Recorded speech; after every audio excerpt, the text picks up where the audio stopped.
Next, allegations of misconduct by the agents sent ahead of President Obama on his trip to Colombia for the Summit of the Americas last week. Margaret Warner has the story. The Secret Service sent 11 of its agents home after allegations of misconduct involving prostitutes at their hotel in Cartagena.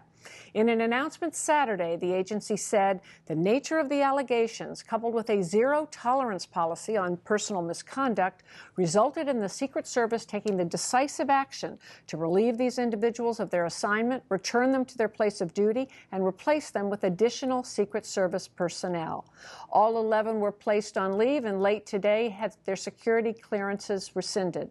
The Secret Service noted none were assigned to the Presidential Protective Division. Military personnel staying in the same hotel also are being investigated, according to the Pentagon. President Obama asked for a rigorous investigation in comments to reporters Sunday.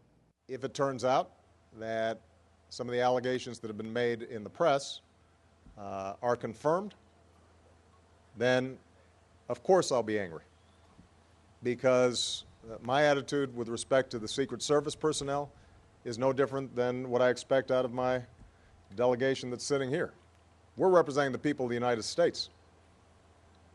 And when we travel to another country, I expect us to observe the highest standards because we're not just representing ourselves.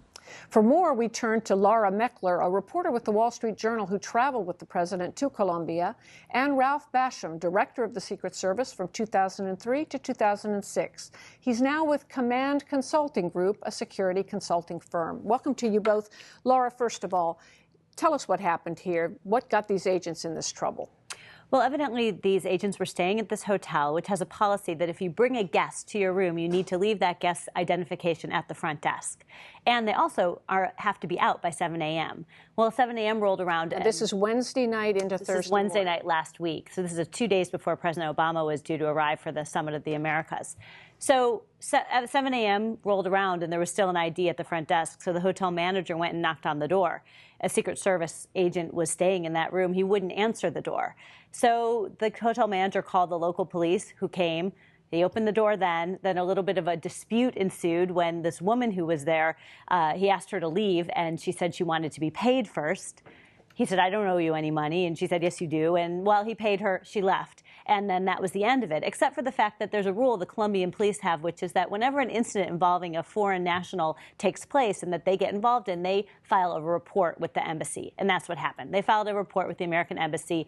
And then a U.S. official saw that this was a Secret Service agents involved, and that got the investigation rolling.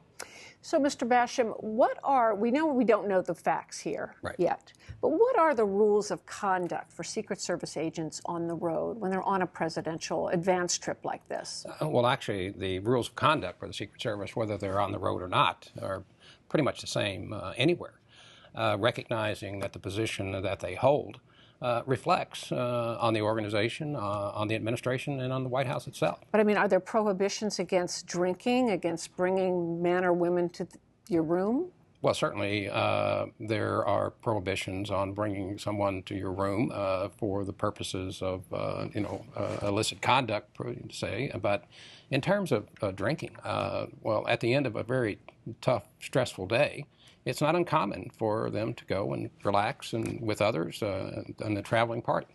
So, no, there's no but. There are restrictions on how much they drink and how they conduct themselves when they drink. Let's turn to the security aspect of this, that is the president's security, because that's, of course, what really concerns everyone. First of all, Laura, explain, if you can briefly, the agency made a big point of noting that these men were not part of the Presidential Protective Division, though there were special agents and uniformed division officers, we understand, including supervisors. But what does that mean? Decode that for us. Well, that means that they aren't the people who are directly with the president. They're not the people who are directly surrounding him to make sure that he stays safe. There's lots of agents who go ahead and secure different areas where he may be in, make sure the general environment is safe and secure. But these guys were not directly on the president's detail. That doesn't mean, though, that they aren't in a position that could hurt the president because they might have information that people want. They put themselves, a lot of experts say, in a position to potentially be blackmailed or extorted for this information because now somebody might have some dirt on them, essentially. And Mr. Basham, if you were looking at this situation, if this were the situation, what would concern you as the potential security risk? Well, the same thing that concerned the director, Director Sullivan, and his team, that this incident had been reported. And these agents recognizing that they were going to probably be disciplined for this would be distracted, could be distracted because they're worried or concerned. And so, but the fact that the director pulled them out of there quickly was that obviously was a concern of his. Someone today also raised the point that all the agents get that really detailed schedule of the president's movements. I mean, much more detailed than the press even gets. You know, at 8:22, the president will move from position A to position B. Is that the case?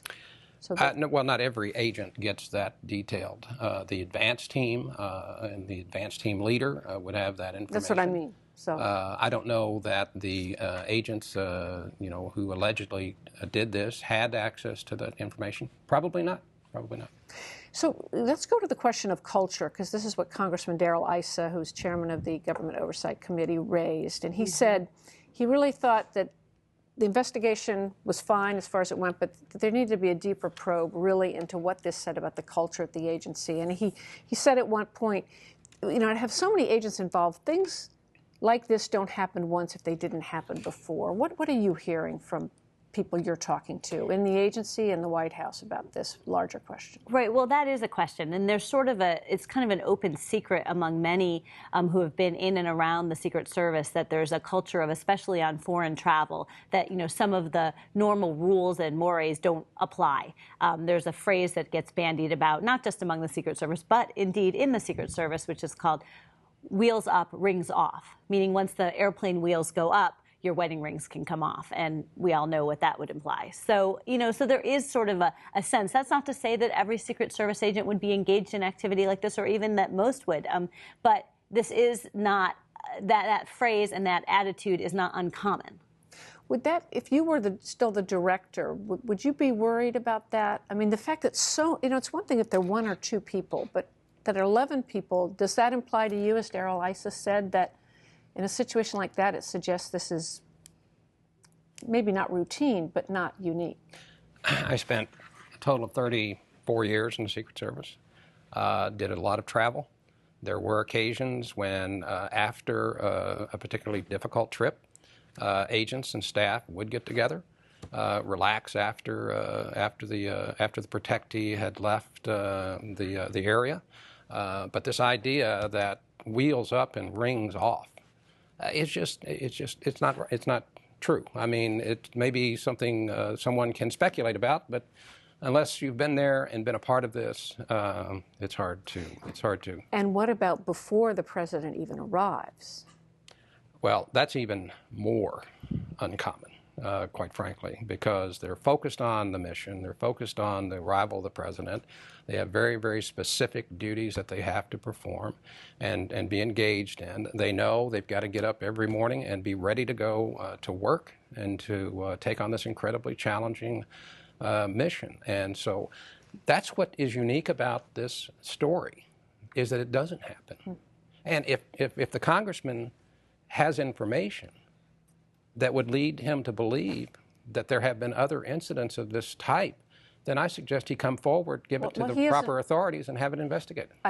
If I misquoted him, I'm sorry. He didn't say that. He's just saying human nature suggests that there might have been others. So, Laura, what can you tell us about the investigation? How many different investigations are there? How deep is it going to go? Right. Well, we know of at least three different, places where this is being looked into. Of course, the Secret Service itself has promised a very thorough and complete investigation. That's the main place. Then you have two congressional committee chairmen who have each said that they're going to look into this. Darrell Issa at the Oversight Committee, who you mentioned, and also Representative Peter King, Chairman King of the Homeland Security Committee, which has oversight over the Secret Service. Both of them have only said that they're going to have staff look into this. They're going to do some groundwork investigation. Neither one has promised hearings. So I think that we have to really see, how serious is this? Is this just in the immediate wake of the news, them saying, yeah, we're going to look into it, or is there something deeper? And I think that that's unanswered at this point. And I think that that's what they're going to try to get at, is how widespread is this, and do we need more attention? Well, thank you both very much. Laura Meckler and Ralph Basham, thanks. Thank you. Thank you. Thank you.